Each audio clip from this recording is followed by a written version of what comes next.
With 34 million visitors a year, Paris is one of the world's most visited capitals. 43,800 men and women of the Paris Police Prefecture are dedicated to the daily challenge of ensuring the security of the tourists and Parisians who travel around the capital every day. We have hundreds and hundreds of cameras that provide us with a very clear picture. The November 2015 terrorist attacks have forever changed the National Police Force intervention methods. With terrorism, what counts as speed of response? The capital has a single location for the handling of emergency calls. We'll show you the prohibited zones, lesser-known sites where every day men and women work on the security of the City of Light.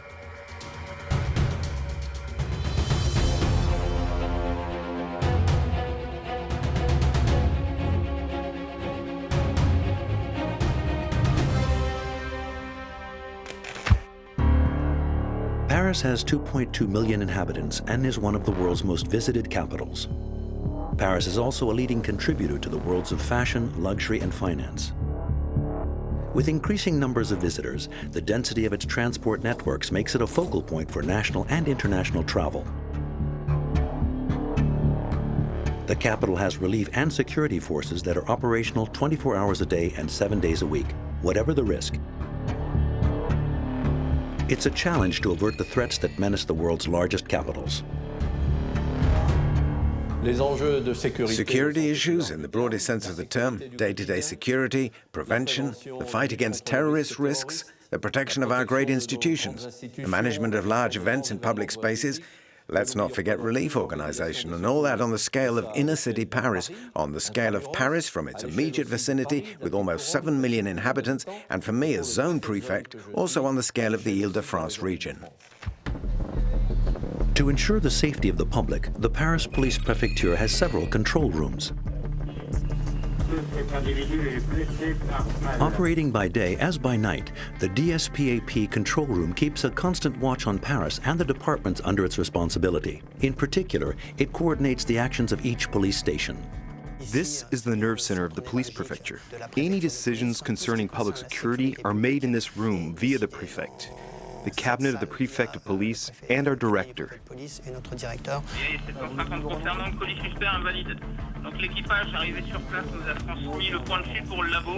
Each operator has a number of tools on his desk, a radio of course, but also the surveillance video map that provides a real-time vision of the event and allows for a slightly more objective evaluation.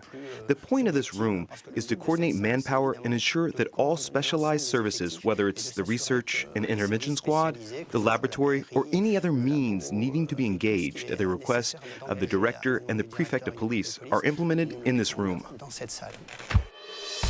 Paris and its vicinity are home to a number of institutions, embassies, historical monuments, and other sensitive sites. To carry out their surveillance, the police have access to a multitude of camera networks. Some authorized police officers may, in just one click, access images from the 50,000 cameras installed by the National Rail and the Paris Transports on the urban transport networks, bus, subway, and regional express, but also all those belonging to private companies who have signed agreements putting their cameras at the disposal of the state. 400 kilometers of fiber optics connect this sprawling network to provide for 55 police departments in the capital or its vicinity. The 19 district police stations therefore have access to this sprawling network for the needs of security personnel, shadowing, or to put a high-risk zone under surveillance. Each police station has a crime squad in direct contact with the command post, ready to intervene. It's on patrol that the police officers fight against all forms of petty and minor delinquency. Thanks to expert knowledge of the field, they track down street crime and any crime in progress in order to catch offenders. Hideouts, shadowing, and arrests are their daily lot. Each has a civil crime squad. According to the size of the district, there are 1, 2, 3, or 4 vehicles specialized in the search for crime in progress. They have an activity zone, which is their district, and within the district there are focus zones with certain delinquency information they need to act on, or drug dealing with an impact on underground economy or on public peace that needs to be dealt with. And it's the district police station commissioner who gives them their missions and objectives, and they work on those elements. We're in a sector where there's quite a bit going on. There are incoming calls and what we call the expert eye.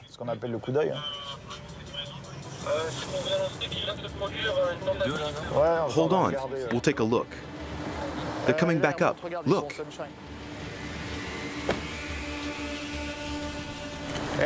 There's the sunshine. I think it's a crime in progress. There's two of them following each other 100 meters apart. It looks to me like the first one might have hidden something. I don't know. I think his mate's calling him. I wonder if he hasn't spotted me. I'm going to check them out.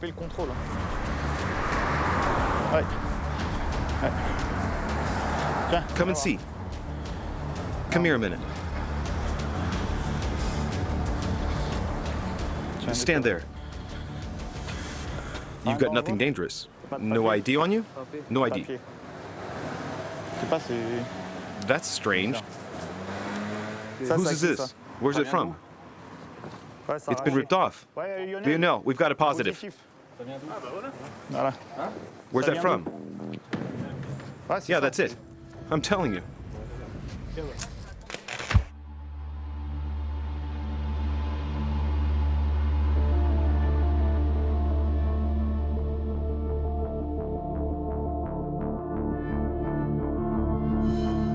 Paris, the city that never sleeps.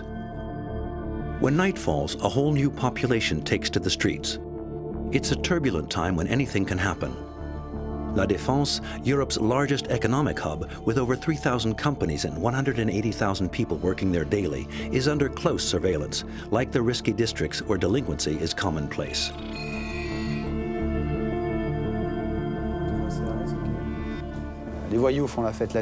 Hoodlums party at night. Hoodlums do business at night. At night, with alcohol and drugs, people lose their inhibitions. There's a festive atmosphere in Paris at night, and a multitude of elements that make Paris nightlife eventful. A nighttime squad comprises 1 or 2 vehicles, depending on the size of the district, and they work on that district's local objectives: crimes in progress, drugs, assaults, violent theft. To help these 20 district night crime squads keep Paris nights safe, the 75N Night Crime Squad was founded in 1993. The 75N Night Crime Squad is a support unit that works individually within the different neighborhoods as a backup in special security situations and looks out for crime in progress. They have uniforms like mine. Why in uniform? Because on top of their search for crime in progress and their assistance to the crime squad and other district personnel, they can form small units under my authority and that of the officers, rather like a small security police unit, capable of responding when there's serious urban violence, maintaining order and acting accordingly. The difficulty is that an act of delinquency, such as a theft with violence and a housing project where things are getting heated in terms of urban violence, don't require the same response technique. So we're multifunction, and that makes the job even more interesting, but it makes it more difficult too. November 13, 2015, attacks with a series of shootings and suicide commandos were perpetrated in the evening in Paris and its vicinity. The police were surprised by the speed and the simultaneity of these attacks. Not equipped to respond to automatic gunfire, the crime squads had to wait for the arrival of the special response teams. The official death toll was 130 people. These attacks were the most deadly ever carried out on French soil. Considering what the unit experienced when it provided frontline response at the Bataclan, faced with an attack that was as sudden and unexpected as it was ruthless, we've already made significant progress in terms of equipment, as we've been equipped with ballistic protection. That's to say, a ballistic shield that can resist automatic weapon fire. We also have ballistic helmets and G-36 automatic weapons that allow a response equivalent to the terrorists' weapons. This unit, which is on patrol every night, is able to act rapidly to secure a site before the arrival of the anti-terrorist response units. As in the Opera District, where an assailant killed a passerby with a knife and wounded 4 others before being shot down by the police. Always on the move, this unit is on the front line during the different events that take place at night in Paris. We have conducted several drills with the fire brigade. The Research and Intervention Squad has brought us its expertise and still trains us regularly. So with our equipment and training, we've made great progress so we can give an ever better adapted and more efficient response.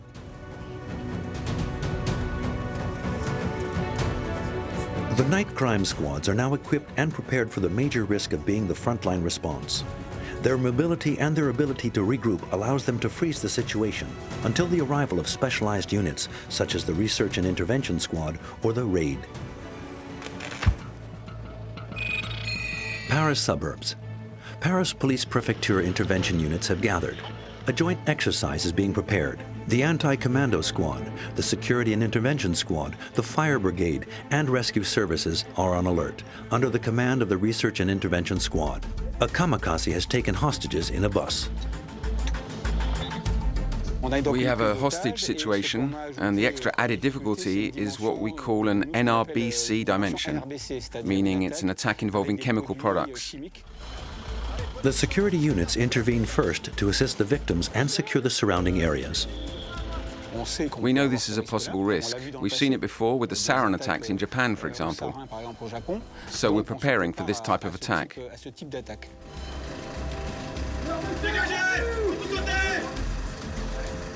There are lots of units that are equipped with this type of protection, but the Research and Intervention Squad has worked more specifically on this aspect. First, it was the security unit that intervened, and once the risk was detected, we handed over to the specialized units, and those units come in as reinforcement. So I'd say the Research and Intervention Squad becomes the cornerstone of an intervention when the chief of the squad, or their deputy, directs the intervention him or herself. I'd say the main aim of our missions is to save the hostages, recover the victims, and of course, neutralize the terrorists.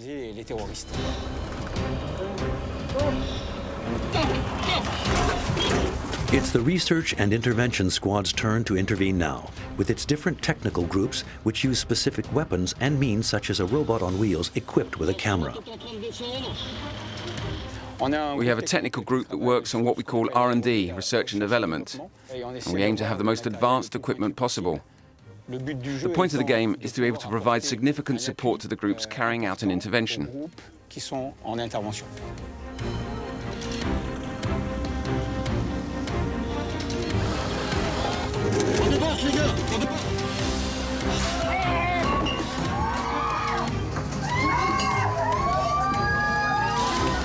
The Research and Intervention Squad, in its anti-commando configuration, is the Paris counter-terrorism unit.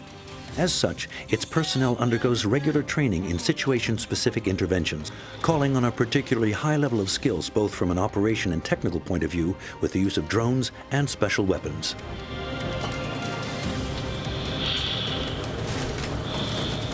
With terrorism, as we've seen, what counts is speed of response.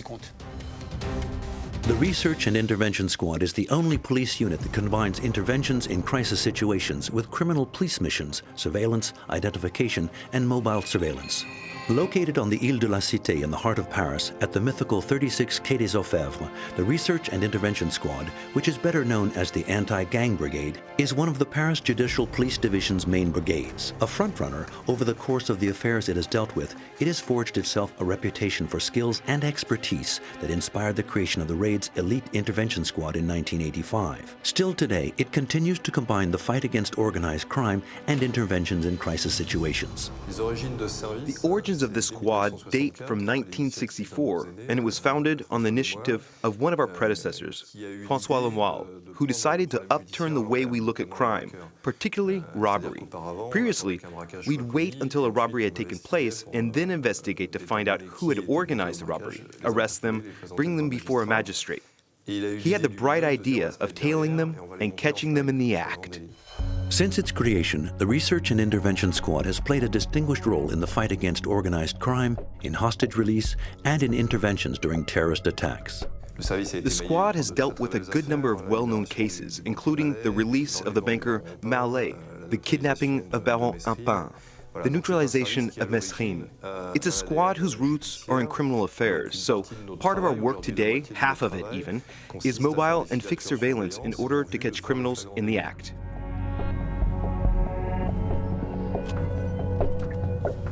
Since 2015, the Research and Intervention Squad brings to mind a policeman kitted out with a helmet, balaclava, and assault rifle who's brought in to solve terrorist hostage situations. But the Research and Intervention Squad's roots aren't that at all. As the name says, the Research and Intervention Squad is about research. The anti-gang part is in the DNA of our unit and is the part that interests me the most. That's why I joined the Research and Intervention Squad. I'm under the tunnel. If it comes through the tunnel, it'll be in front of me and we'll try to cover all angles.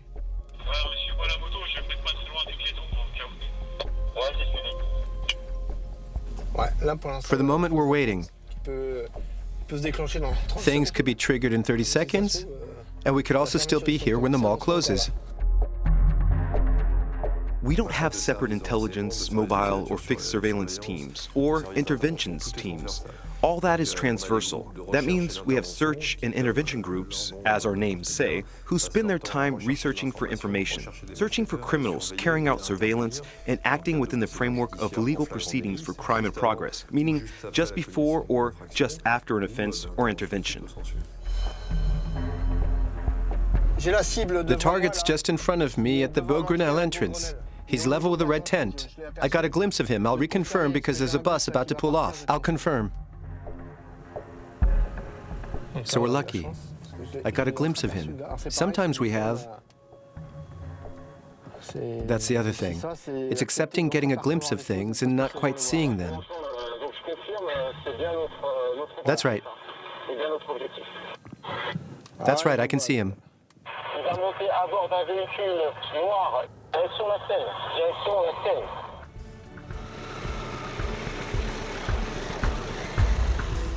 Affirmative. I have the target just in front of me. The surveillance teams are made up of several cars, motorbikes, unmarked cars, or vans equipped for surveillance. Their main difficulty is not getting spotted. It's a difficult game.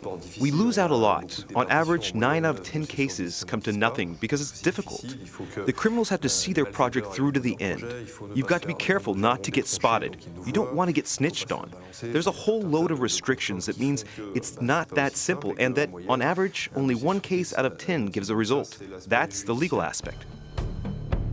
Detecting criminals who are likely to engage in organized crime, monitoring them, and catching them in the act is part of the Research and Intervention Squad's DNA. This is a tactical exercise, so we have heavy weapons and with means of response. A column in which we've therefore included technicians with robots. There's also a dog handler with a combat dog.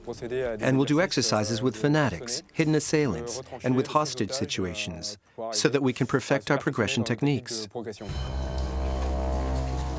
The Research and Intervention Squad investigators are ready to engage in an armed confrontation with extremely dangerous individuals. To make things more lifelike, the exercises are often carried out with rubber bullets, which can cause bruising for the policemen who take a hit.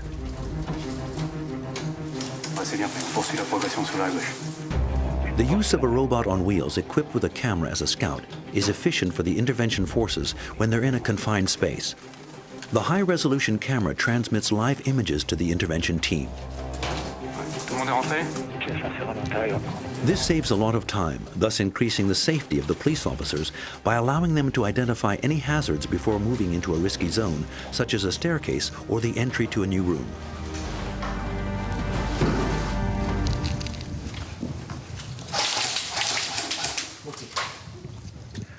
Tango, tire. Parti à droite. Ok, arrive-poste, on se protège. Once the aggressor is spotted, the combat dog is directed by a laser beam that shows him in which room the assailant is hiding. Comprising 100 men, the Research and Intervention Squad also counts on 350 specialized police reinforcements in its anti-commando configuration. Individual neutralized and under control. Paris is home to a number of institutions, embassies, historical monuments, and other sensitive areas. Every year they are the site of several thousand protests and festive or sporting events.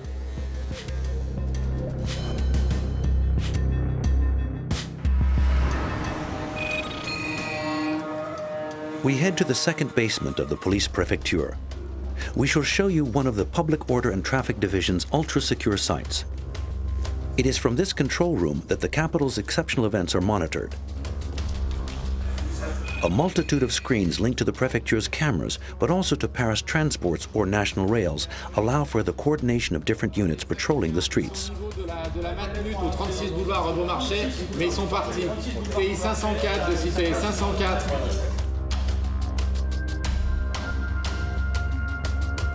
This room is the command center, the nerve center, which is in charge of following real-time all the events that take place in Paris and the Paris region, known as the Greater Paris area. The events I'm particularly interested in are linked to maintaining public order, law enforcement, and the movement of official figures. Orders for the various units present on the premises emanate from here. Police, gendarmerie, intelligence service, and judicial services coordinate their teams here.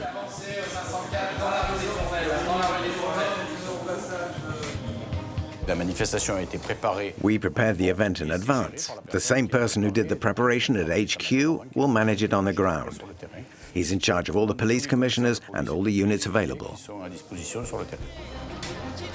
From a simple rally of a dozen people to mass protests, the POTD has to manage 2,500 gatherings per year. The forces operating on the ground have to be ready to intervene at any time. This is the map which provides us real time with the position of our forces, the position of the demonstrators, and developments. The cameras also follow the events real time. We also have mobile cameras. So we have centralized means to get a better grasp of the situation, the evolution of the demonstration, and to act accordingly. That's it, they're going in and they're backing off. It launches projectiles in their backs. Yes. Our final mission is to allow for freedom to protest in the best conditions, meaning that we ensure the security of assets and people of a town or an agglomeration like Paris, which is the seat of major institutions, so there are particularities, difficulties, and specific points. Experts in techniques for maintaining order, the intervention brigades oversee with skill all types of events. The DOPC has to reconcile a large number of requirements to ensure harmonious coexistence in public spaces, with over 7,500 events of which some present major risks. No vehicles except the ones with the shuttle logo. As soon as the majority have come out, we get back into position to prevent people from returning to the presidential. What I don't want is to have the return of these tribunes to the presidential. After the terrorist attack on the Stade de France, enhanced security measures and new procedures for the public were put in place, as well as measures for the surveillance of hooligans. The control room is manned by people from my division, the DOPC, Public Order and Traffic Division, along with a traffic correspondent. We also have forces from the National Reserve. Here you can see security police taking up positions around the stadium. They're led by a security police chief under the civil authority of a police commissioner. In each sector we have a police commissioner heading up 1, 2, or 3 units, and all that is handled from the control room. We separate flow according to the stand they're entering. We have people arrive via the subway station. There's no traffic around the stadium. We realize that the more we fraction things, the more we break up crowd flow, the more security is increased.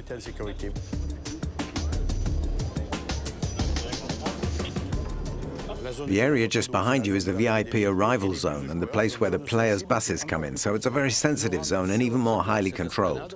Only vehicles that have been controlled come into that esplanade. The security measures in place are exceptional, both for the safety of the spectators, but also for that of the players.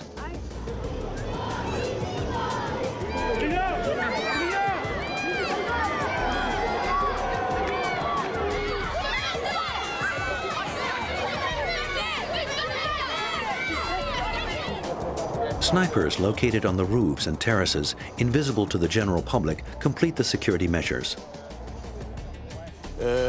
I don't know if you'll be able to spot him, but we've got one hiding in Jean Bouin Stadium in the passageways who's watching us right now, keeping an eye on us. That's maximum security that serves as much to reassure me as it does you.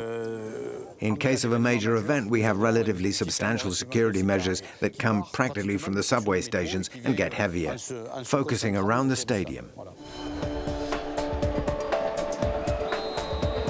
This ultra-modern command center in the shape of a bubble is here to ensure the security of the stadium. Law enforcement agents and surveillance operators can count on over 150 cameras. This is a unique command center that brings together all the units that work on the security system. First of all, you have the private security part. That's the PSG with camera management, management by the operators and by the coordinator, management of all the security teams, greeting agents, physical search agents, the intervention teams in the stands, the pitch teams.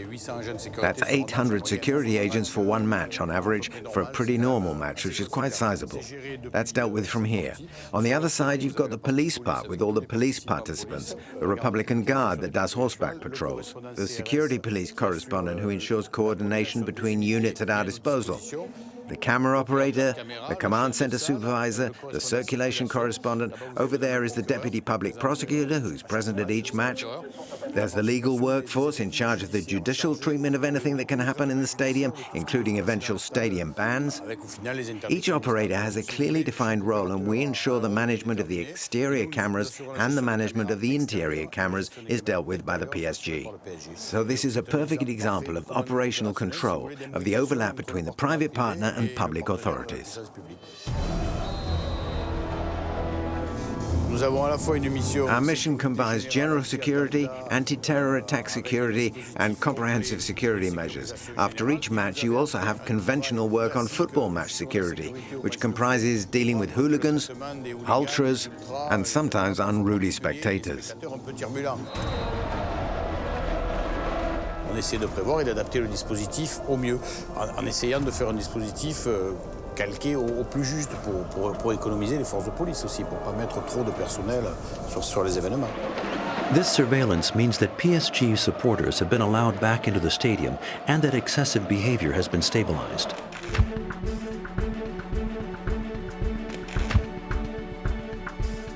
Paris is the world's leading tourist port with over 8 million passengers a year. Quai Saint-Bernard, headquarters of the River Police, France's unique floating police station. We're a service with a dual mission, which is what makes us original.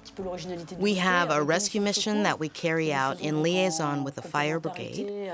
That's everything that touches on relief and rescue of victims by boat, which is our major activity and requires presence 24 hours a day, police trained in first aid equipment, and regular training and drills. We're also members of the police force, like our land-based colleagues, so we monitor river security and tranquility and deal with contravention reports if something comes to our attention during an intervention. Over 1,000 floating vessels have been identified on the river, without counting leisure barges and goods transport barges. Circulation is dense and sometimes dangerous.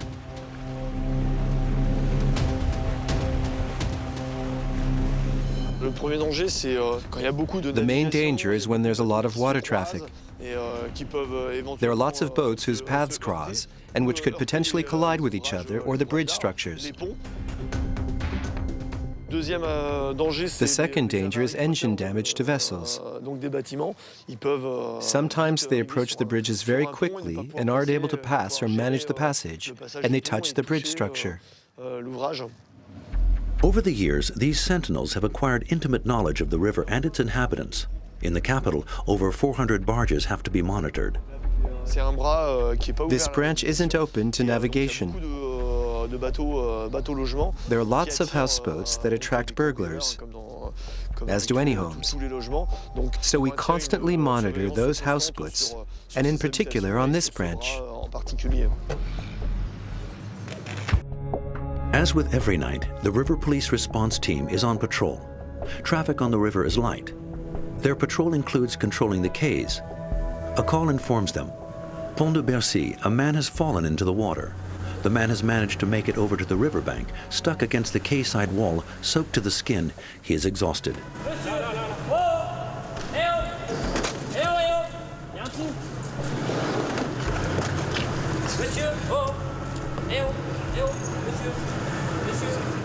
Stay with us.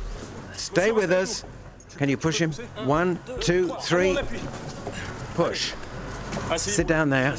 Upon their arrival, the members of the fire brigade take things in hand. Hello? We lost him. So what's happened? Did you take something else or not? Can you drag him? The man, still in a state of shock, is transported on their vessel to the River Police headquarters.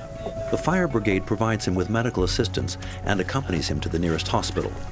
Every year, the River Police divers save over 100 people from drowning. Over the same period, they also retrieve around 40 bodies from the river, for the most part suicides. To carry out their mission, regular training sessions are necessary.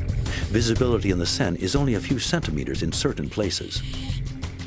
We can intervene at the request of the police services in the event of a search for objects related to crimes or weapons having served to commit a crime. The investigation department asks us to carry out an underwater exploration and defines the search zone. We then set up various means of carrying out a search, which can sometimes last several days. To find a small knife that's been used for a homicide or a safe that's been thrown in the water by thieves. We're at the disposal of the investigation department for all their requests, insofar as they are technically feasible for us. Well, this bus just went off. July 29, 2010. At the foot of the Eiffel Tower, a bus parked on a car park runs down the sloped quay before diving into the Seine. Caught up in the current, it crashes into the front of a boat carrying around 50 passengers. Within a few minutes, the bus sinks. It's a rare and spectacular accident. Nobody was hurt. The River Police is one of the key players in river safety, along with the Paris Fire Brigade's Nautical Task Force. The capital and its inhabitants would be very vulnerable if they weren't constantly protected by relief and security measures implemented to prevent and deal with natural risks, major crises, and day-to-day emergencies. The Paris Fire Brigade has to deal with dangers that are specific to the capital: high-rise buildings, facilities built deep under ground level, and road accidents. Its 8,600 men and women make it the largest fire brigade in Europe. The Paris Fire Brigade is responsible for Paris and the 3 departments in the immediate vicinity. That's 7 million inhabitants. That represents over 500,000 interventions by us in 2017. That's 1,400 a day. Out of the 500,000 interventions, approximately 400,000 are to do with assistance to people, and 14,000 are for outbreaks of fire. Faced with the steady increase in relief operations in the Greater Paris region, an emergency call platform has been set up, which is unique in France. Every year, the number of calls increases by 15%, but not all of them are for emergencies. The firefighters are on their way. They're coming. What do they tell you? Is there still smoke where you are? We're in the forest. Let's go. Here we're at the headquarters of the Paris Fire Brigade, and more specifically in the Operations Center. Calls on 17, 18, and 112 are grouped together and received at the emergency call platform, with a first phase aimed at characterizing the call and assigning it a degree of urgency, and a second phase that allows for the exact identification of the nature of the plight and the nature of the situation reported by the caller. Pooling the fire brigade and police services in one physical location is one of the platform's strengths. When the calls have been characterized and filtered in order to be put through to the right service, they're received a second time in the call treatment room. In this room, the room where we are now, there are both firemen and police officers whose job it is to precisely characterize the situation described by the caller in order to provide the most coherent and suitable response to the situation. The proximity of the police officers and the firefighters who handled the emergency calls, generally through a different channel, but who describe the situation, which helps us provide each other with more information. Each operator has access to the police prefecture surveillance camera network, which allows them to verify the extent of the situation and organize relief accordingly. We're all very qualified with in-depth in the field experience. Without that experience, you can't work at the operations center. Someone who has just joined the Paris Fire Brigade can't start by coming here to the operating center to take calls. What's the address, madam? Which floor is the smoke coming from? You know who lives there? Okay, stay at home. Firefighters will come to pick you up. We have to send relief in as quickly as possible, of course. Within the 2 minutes, we know the address, exactly what's happening, and we'll send out the vehicles adapted to the incident. Our role is very important.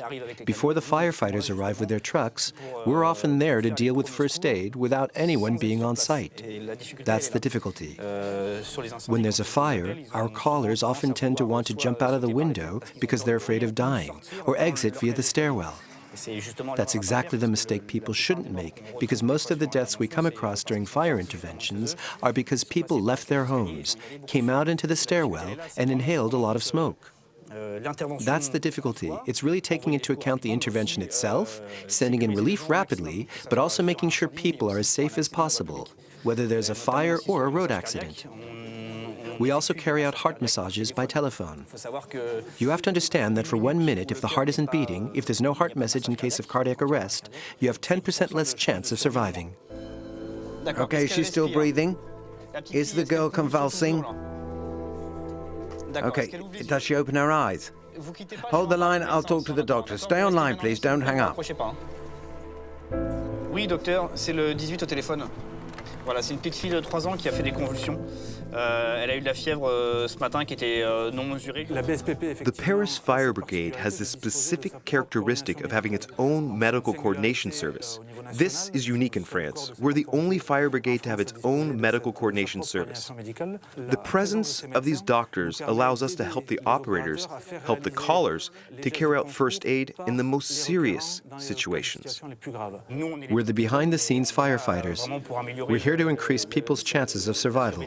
We deal with heart massages over the telephone, and it's thanks to that, thanks to us, thanks to the people who carry out the heart massage with our help, that we manage to save people during our interventions. Paris, 5 a.m.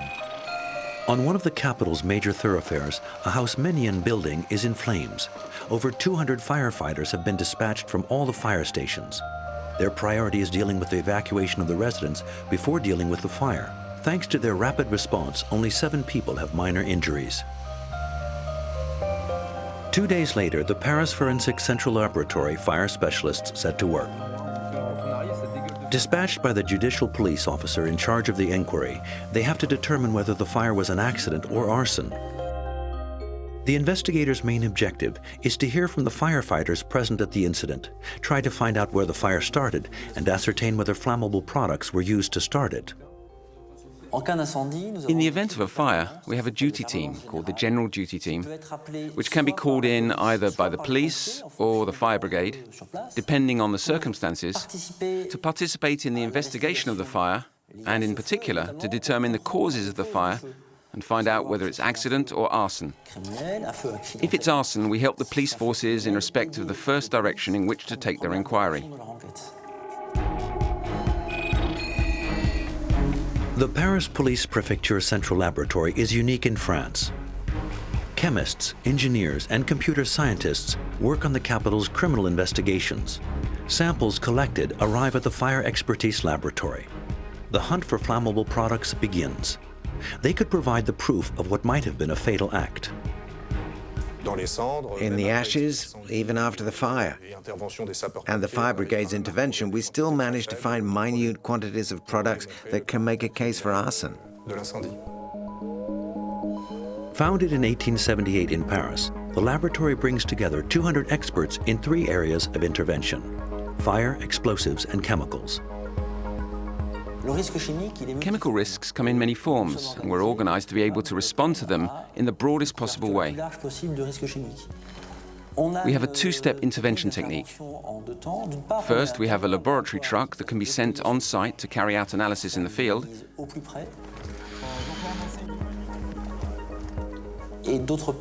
Then we can bring those samples back to the lab to carry out more precise analysis of other types of chemicals or improve recognition when things are below our on-site detection threshold. 24 hours a day, the central laboratory provides the Paris police force with special intervention teams.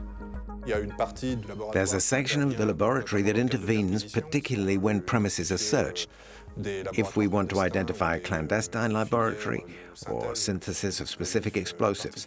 In the explosive laboratory, the aim is to carry out a search on the remnants of the explosive device or in the vicinity of the site where the explosion took place, for traces of explosives that can still be detected, in order to identify the chemical nature of the product used.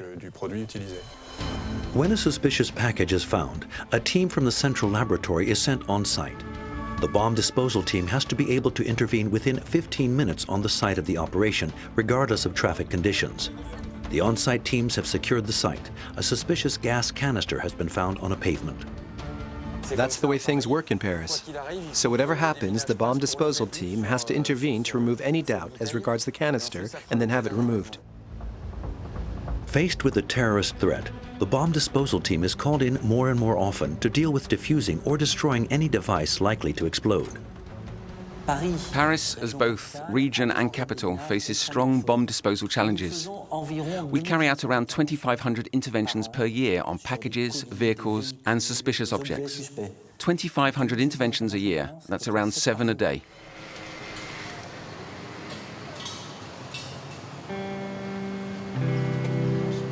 A false alert. As is often the case, it wasn't an explosive device, but no risk can be taken.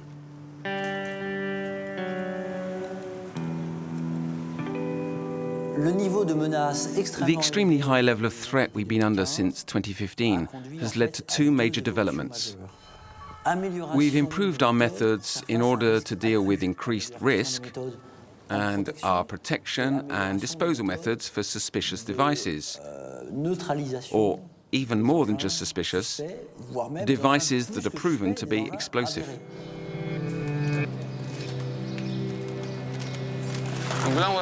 We'll use explosives as a first action on this package. That will allow us to both shake what's inside it and open it. A detonation will sound in a few minutes. When you hear the whistle, please protect your ears. Whether in airports, railway stations, or on the railway tracks, their interventions are more and more frequent.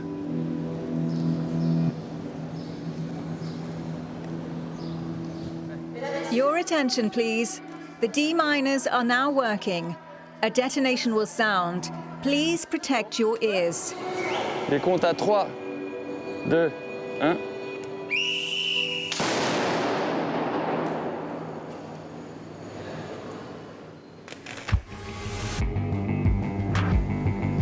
Security on public transport is a priority.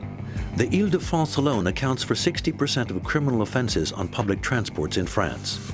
Security issues in the region are even more crucial, as some of the figures would make your head spin. Almost 5 billion trips are made in the region each year. The rail network comprises 736 stations. To ensure the safety of travelers, the police prefecture has set up specialized units. 1,300 police officers, entirely dedicated to surveillance on buses, trains, regional express, and subways, supplement the Paris Transports and National Rail's 2,800 sworn agents. That's 7 million users every day in the Île-de-France who have every right to travel safely. That's a major priority for us. 34 million tourists visit the Paris region every year. Over 3/4 of them use the subway. Unsuspecting, they are a prime target for pickpockets. Our brigade safeguards what we call the rail networks, which include the subway, the regional express, the Île-de-France trains, and also the surface network, meaning trams and buses. Each team is geolocated thanks to a radio receiver it transports. Therefore, the command center is informed in real time of the position of all its patrols. The basement of the Paris Transport headquarters. This is home to the Operational Information and Command Center for the Regional Transport Police Service of the Paris Police Prefecture. It's from this room, which is ultra-secure, that the operators track down delinquents. This room is dedicated to handling events, which are relative to security on public transport in Paris, its immediate vicinity, and the greater Paris region.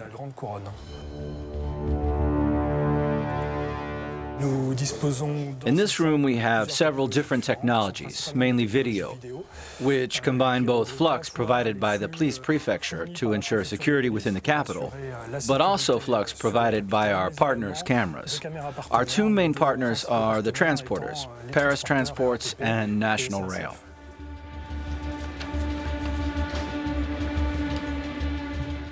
Our operations activity processing room teams follow each patrol's activities and are therefore aware of the areas they are supposed to cover. Over 160 patrols ensure security in over 1,000 subways, regional express, and suburban trains every day. The uniformed security company is made up of police officers who patrol daily. Visibility goes hand in hand with deterrence. That doesn't stop them from making numerous arrests for offences committed on public transport, in particular thefts, but also drug-related offences or assaults.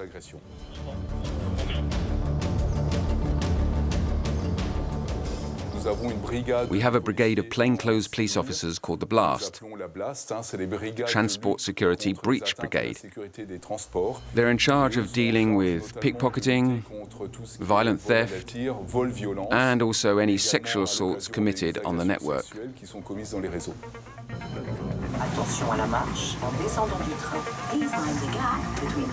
The police who track down the pickpockets are in plain clothes. There are no cars or wailing sirens here. They wear training shoes and run on foot around the kilometers of corridors that separate the different stations. We currently have 3 individuals in the station who are checking out people's luggage. No uniforms, no distinctive signs.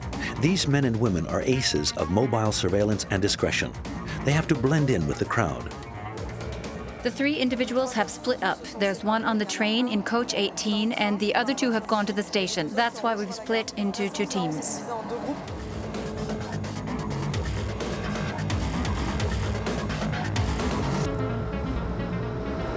The first team has just made an arrest. I'm going to join them. The other part of the group has just caught the 2 young thieves in the act. For the 3rd individual who got on the train, it's only a matter of time. He has been identified. Do you have 5 minutes to take Okay, that's fine. Yeah. Because we need your declaration on paper. Okay. The 2 individuals spotted the victim with a telephone in his pocket. They followed him along the corridors. They moved in close, trying to hide what they were doing. While the one hid what his accomplice was doing, the other took the phone from the victim's pocket and turned to run away. We were just behind them. We apprehended them and spoke to the victim, who confirmed that it was effectively his phone. I knew that the police patrolled in the subway, but I didn't know that they were by me at that moment. I'm really happy. Last year, 2,130 criminals were arrested on Paris public transport, either caught red-handed by the Transport Brigade police, or after having committed a theft or aggression and having been identified and located thanks to the video protection system that spans the subway and regional express trains. The Video Patrol Unit's mission is primarily to detect high-risk profiles who are likely to commit thefts. This unit has dedicated personnel at its disposal in a vehicle above ground. They are guided directly by the video operators who ensure tracking of suspect individuals until they are apprehended.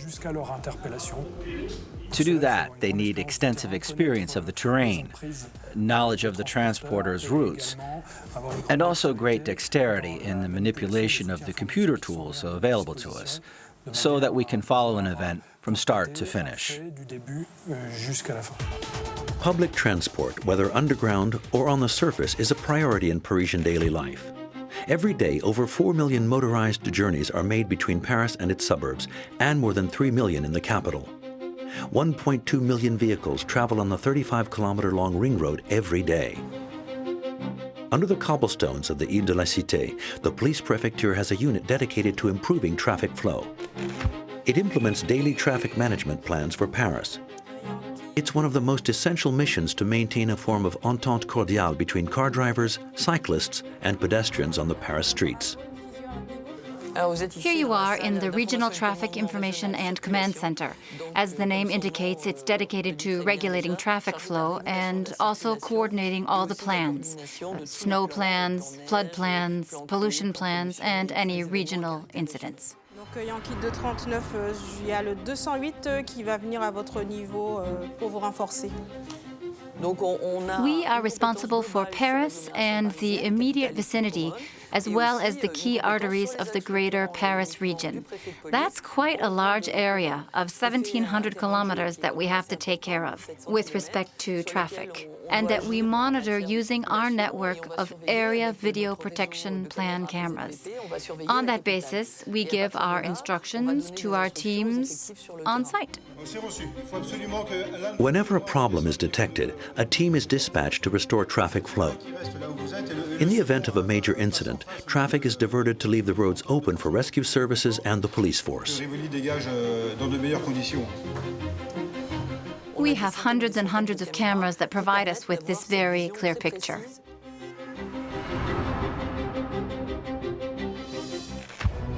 $12 million inhabitants, 34 million tourists, 6,500 events, 1,600 kilometers of regional express network, 210 kilometers of subway, 2,100 kilometers of roads.